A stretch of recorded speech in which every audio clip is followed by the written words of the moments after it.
We're family owned and operated here at Wilderness Auto Service in Chevron. I'm owner Eric Van Ruff, and my family started this business in 1975. Do you need an oil change?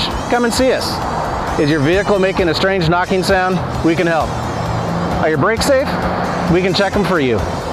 Are you heading home from work and looking forward to that cold beer? We got that for you too. Now enjoy our car tips video. Back in a moment. Our last video covered luxury cars.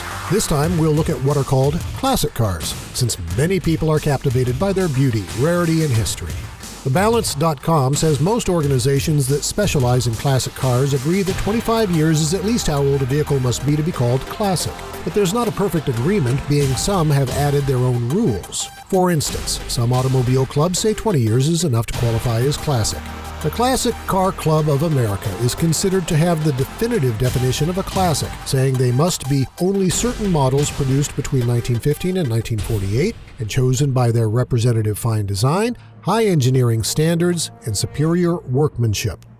Others would say cars of that age are not classic, they're vintage. For insurance and registration purposes, in most cases they must be at least 20 years old but not more than 40. Different states have different regulations and definitions. In Michigan, for example, a vehicle must be 26 or more years old, owned solely as a collector's item and used only for events such as club activities, parades, and car shows.